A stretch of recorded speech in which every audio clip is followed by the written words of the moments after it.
Bueno, ¿cómo anda? No, no cambiaste la computadora, la querés guardar, la guardar, no la vas a usar. No, para esto no, para esto todavía no. Bueno, ¿cómo anda usted? Yo espectacularmente bien, alegres, contentos. En Y el sí, medio es de como algunas que cosas que pasan. ayer la gente, ayer a la tardecita, a la noche, este, los demócratas del mundo entero, más allá de sus diferencias de concepción e interpretación de la realidad, medio como que hicieron así, ¿no? Uf, ¿por qué? Porque el pueblo brasilero será por poco o por mucho. Las matemáticas de la democracia son que el que tiene la mayoría gana. Y la mayoría votó a Lula como presidente. Y ayer, eso fue la sensación, ¿no? La sensación de que, porque el problema no hay que analizarlo aisladamente, naturalmente, aunque Brasil es un país continente, entonces muy rico, entonces naturalmente su significación geopolítica no es solo continental, continental es naturalmente el líder, pero también tiene una significación geopolítica global, precisamente por sus dimensiones. Entonces, si ganaba Bolsonaro en las elecciones, eh, iba a generar, con los instrumentos de poder que otorga la gestión de un Estado nacional de ese porte y de esa significación, y sintiéndose no desafiado para adelante, ¿no? Porque por suerte Lula le dio el físico, ¿no? Pero no es fácil producir un Lula. Y este hombre es un caudillo fascista. Y un caudillo fascista al frente de una nación tan relevante, con todos los instrumentos de poder a su disposición, instrumentos de poder del Estado a su disposición, era un peligro universal, así literalmente, un peligro universal. Pero yo quiero aprovechar esta circunstancia de que la humanidad acaba de salvarse de un enorme riesgo de profundización de los contenidos fascistas de su práctica, de Bolsonaro, porque fue derrotado. Yo quiero aprovechar eso para tratar de entender, porque tenemos a Meloni en Italia, tenemos en Polonia a un gobierno ultraconservador, con vocación imperial, como que con todos sus resentimientos históricos. Tenemos a la ultraderecha creciendo en todos lados y tenemos dentro de una semana este, un elemento que quizás sea el último elemento que falta para poder hacer un diagnóstico científico hondo de exactamente cuáles son las tendencias, que es la elección de medio término en Estados Unidos. Ah, Porque si sale reforzado allí Trump, este, vamos a que ustedes saben que el trumpismo estaba enfáticamente empujando, mandaron a Stipano, ¿no? El creador de la Internacional Neofascista, estaba empujando la victoria de Bolsonaro. ¿Por qué? Porque justamente era una pieza importante en la construcción de yo lo denomino como el último esfuerzo de la riqueza terrateniente histórica, que además está vinculada a una parte de los juegos del sistema financiero, por razones que un día explicamos y podemos explicar de nuevo. este, Iba a ponerse en una posición de poder, eh, para parar los procesos de democratización de las relaciones sociales. Esa es la situación. Estamos ante el último esfuerzo del mundo feudal, del mundo culturalmente feudal, la autoridad jerárquica eh, impositiva, por preservar influencia en el devenir del mundo y producir una especie de contrarrevolución frente a los movimientos democratizadores de las relaciones sociales que vuelven a emerger por razones obvias. Pero acá hay otro fenómeno que es importante tener en cuenta. Yo hoy voy a hacer un esfuerzo por explicar esto. Yo sé que es denso, complejo, pero hay que pensarlo, hay que observarlo, hay que identificarlo. Sobre todo hay que identificarlo. Porque en caso contrario, si a este tema que voy a aludir ahora no lo identificamos en profundidad, corremos el riesgo de malinterpretar lo que está ocurriendo. Yo vi que ustedes hablaban de Sotelo, del problema de la amplitud y la profundidad y otros temas en la praxis política. Y yo quiero, en cambio, centrarme en este punto, que creo que es la base a partir de la cual después se definen, se puede definir un marco conceptual de esa dialéctica compleja. Amplitud a veces, más amplitud a veces, más profundidad a veces. Por ejemplo, Lula tuvo realizó un enorme esfuerzo de amplitud, porque de lo que se trataba de derrotar al fascismo, o al neofascismo, o al neofascismo con vocación fascista, es decir, de controlar todo el aparato del Estado para ponerlo al servicio de un grupo de privilegios muy reducido y minoritario. Entonces y realizó un gran esfuerzo de amplitud. Hay otros momentos de la historia en la que uno tiene condiciones para avanzar en la profundización de los procesos de experimentación, de democratización de la relación social, entonces pone profundidad. Esto es dialéctico, no es una cosa o la otra. La dialéctica justamente nos enseña que los procesos tienen dentro de sí la potencia de orientarse en una u otra dirección según circunstancias objetivas reales históricas y según fuerzas que se desenvuelven y según circunstancias objetivas, no según la voluntad de unos iluminados. Entonces este es un tema serio, pero quiero dar un paso atrás porque quiero volver a un asunto que es muy relevante.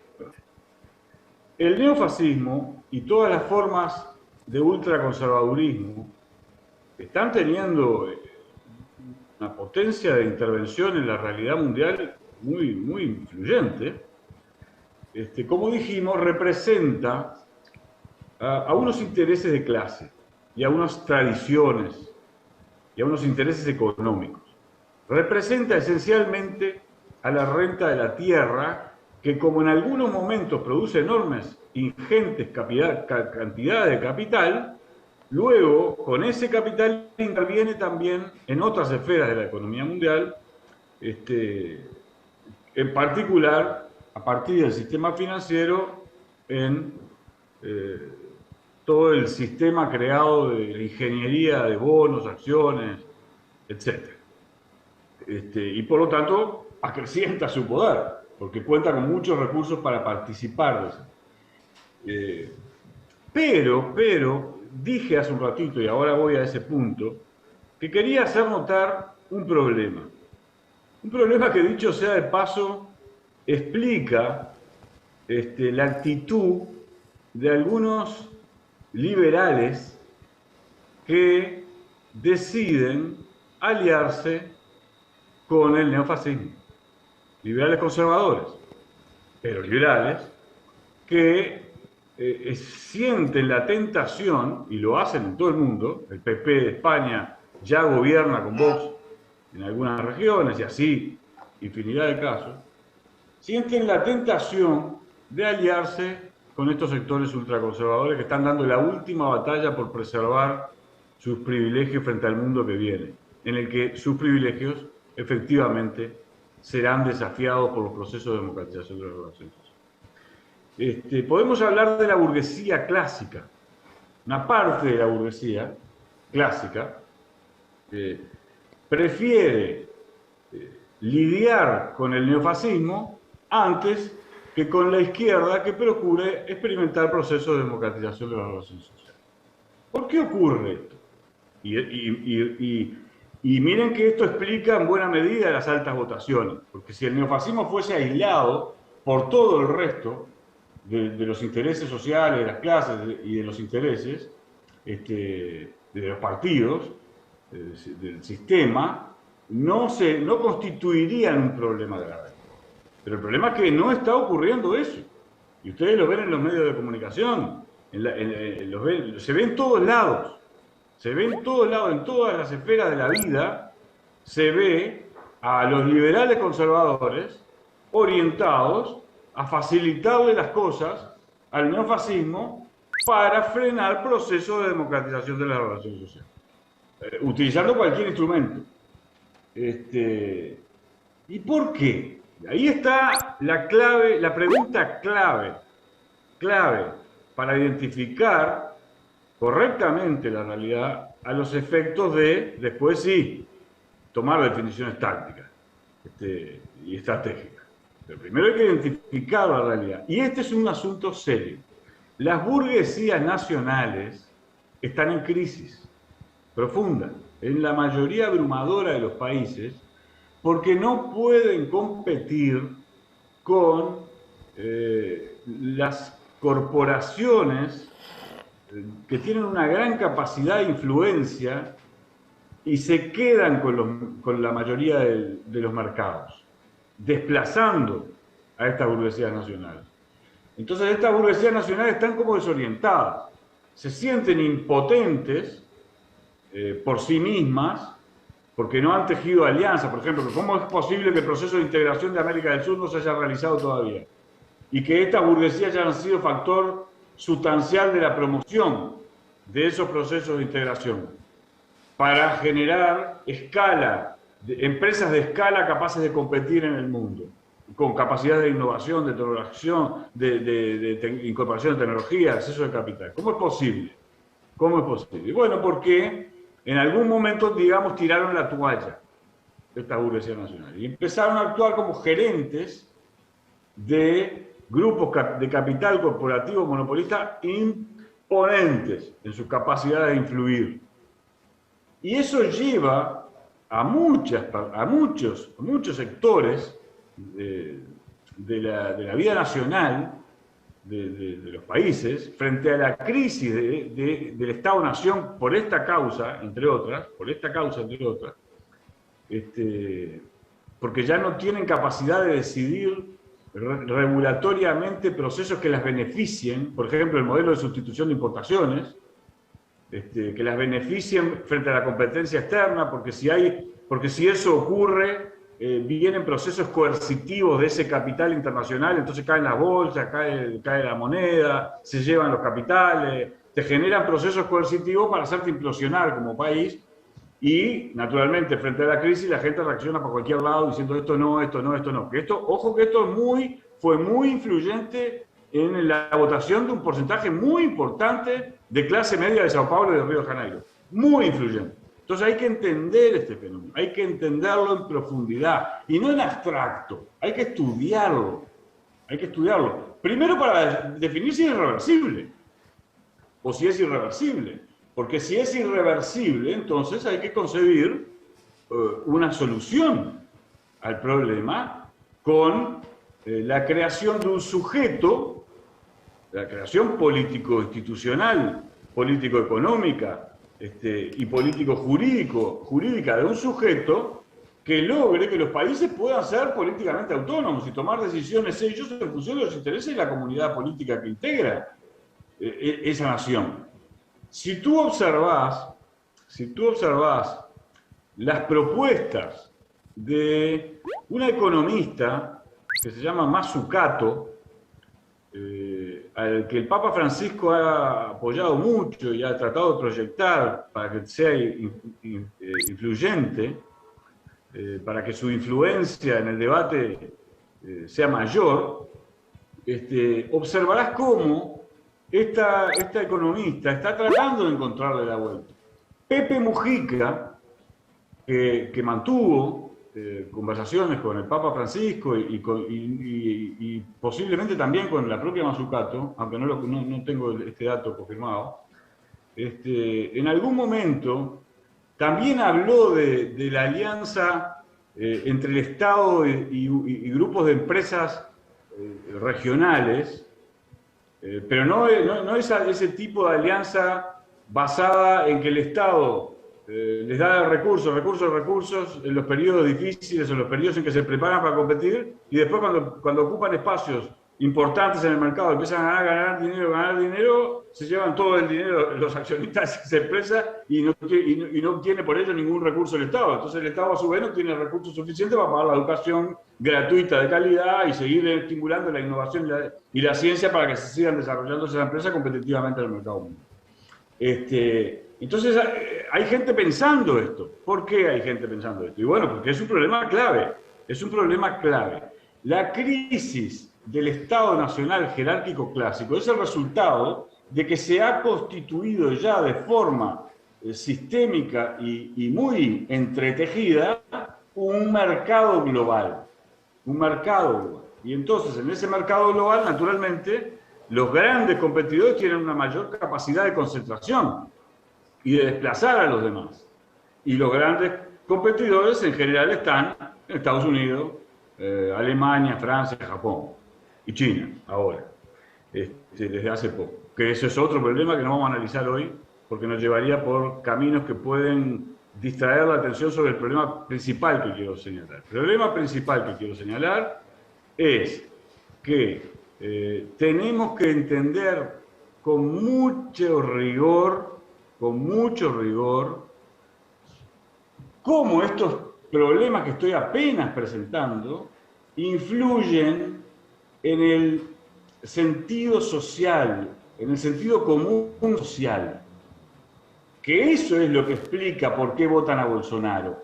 Muchas personas que no comparten esa cosa violentista, agresiva, neofascista, autoritaria, regresiva, ultraconservadora, no comparten ese componente del discurso de Bolsonaro. Y lo vamos a ver en el futuro,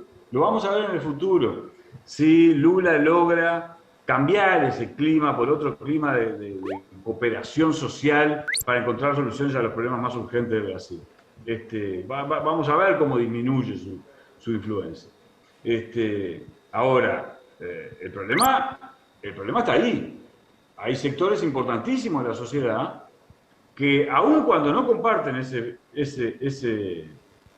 discurso, esa práctica violentista, esa cosa horrible y vulgar y autoritaria y anacrónica, prefieren a Bolsonaro antes que un proyecto que experimente formas de democratización de las relaciones sociales, pero que en su sentido común, sus miedos, sus temores, ponga en riesgo la capacidad de participar de ese mundo ficticio, pero que ellos no se dan cuenta que tiene un componente ficticio importantísimo, que es la idea del desarrollo del capitalismo y del mercado librado a las libertades de los tomadores de decisiones del mercado, a los Elon Musk de este mundo.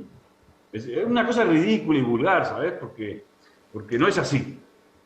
Como tampoco corresponde hacer la generalización de vamos a superar el capitalismo pasado mañana, porque no vamos a superar el capitalismo pasado mañana. Quiere decir entonces que la razonabilidad con la que tenemos que implementar procesos de democratización tiene que ser de una sofisticada construcción, una enorme densidad dialéctica, que tome en cuenta científicamente todos los componentes de la realidad sobre la que operamos, y no voluntarismo, pequeño burgués, y los grititos estos que se hacen los valientes, y en el fondo son brutalmente cobardes, en general, o profundamente egoístas, porque como estos en general están cómodos, o estables, les importa un carajo poner en riesgo la estabilidad, que a su vez pone en riesgo las condiciones de vida de la mayoría de la sociedad. Entonces, hay que tener mucho cuidado con analizar esto, mucho cuidado, y mucha profundidad y seriedad y rigor científico. ¿En dónde estamos parados exactamente y qué instrumentos disponemos para avanzar en procesos de democratización de las relaciones sociales? Es la pregunta clave y hay que hacérsela con profunda seriedad, no con discursitos, no con grititos, no llamando a quemar la pradera, que eso pone en riesgo, porque eso también influye sobre la alteración del sentido común social que siente temor frente a ese tipo de exhortaciones voluntaristas que no están. Pero cuando en cambio las organizaciones políticas logran hacer elevar la densidad cultural general con la que se analizan los problemas y lo interioriza la sociedad, pasa lo que pasó ayer, el domingo 30 de octubre. Pasa que una mayoría, aunque no sea todo lo amplia que nos hubiese agradado, vota a Luis Ignacio Lula da Silva, a quien y contra quien, a quien intentaron linchar y demoler, y contra quien se armó una profesional operación para deslegitimarlo.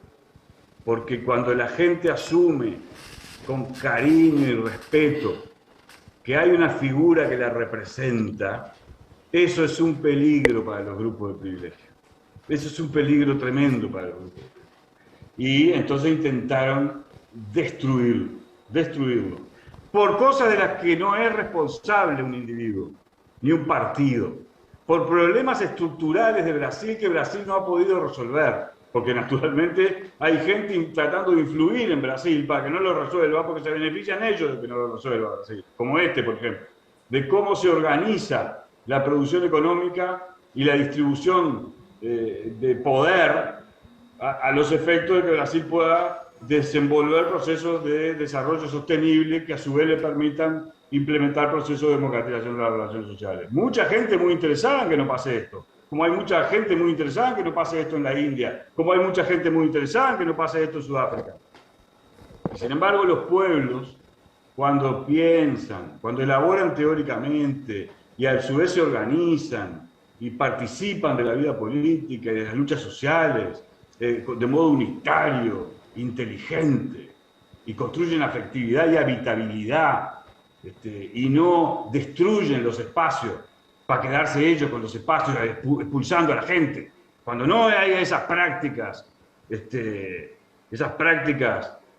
que son tan autoritarias como las que se dice querer combatir, cuando eso se neutraliza, se derrota, entonces aparece toda la potencia del movimiento social organizado avanzando, desarrollándose, hablando con la gente, incorporándola a la praxis política, primero al pensamiento, a la deliberación democrática y después a la praxis política y a las luchas sociales. Y entonces crece el caudal de personas que se involucran. ¿Por qué? Porque el ser humano no es egoísta. El ser humano compite porque la sociedad, en su proceso de evolución, la competencia tiene un rol, pero coopera, porque si no cooperara no habría competencia. Todo lo que los seres humanos hacemos es el resultado de la cooperación, una cooperación conflictiva. ¿Por qué? Porque pensamos, porque transformamos, entonces deliberamos sobre eso que ocurre, sobre eso que transformamos, deliberamos, discutimos, a veces pasionalmente. Entonces la clave del asunto, y esto parece que no, pero es el centro del asunto en relación a lo que pasó en Brasil, es entender con mucho rigor qué es lo que está ocurriendo en el mundo y a partir de los próximos, en este año, cuando esté por concluir este año 2023, 2022, no sé en qué año estamos, Cuando termine el Mundial, para decirlo en la jerga, en la jerga de la actualidad, vamos a disponer de todos los elementos, para poder empezar a elaborar un marco conceptual acerca de cómo interpretar la crisis global y cómo diseñar un proyecto que nos permita intervenir en esa crisis global para orientar la acción de los pueblos hacia procesos de democratización de la relación social. Y un componente esencial de esto es la integración en América del Sur. Por eso resultó grato observar la reunión de Lula con Fernández de Argentina, el mensaje de AMLO de México, el mensaje de Petro de Colombia. Grato, porque nos permite tener esperanza de por fin y de una vez por todas poner a todos los sujetos sociales democráticos de América del Sur a pensar cómo resolver en beneficio de la comunidad integral, entera, de los pueblos de América del Sur, los problemas que padecemos desde hace ya demasiado tiempo, como por ejemplo ser el continente más desigual del mundo. ¿Me pasé el Gerardo tiempo? Bleyer, tenía unas preguntas por allá, pero era muy temprano. Como no me viste cuando hice ademanes por todos lados, me quedé, pero te la hago después. Dale. Nos tenemos que ir. Si ya tenemos a Viera en la gatera ya. Por eso, mandale un abrazo a Carlito, nos estamos viendo.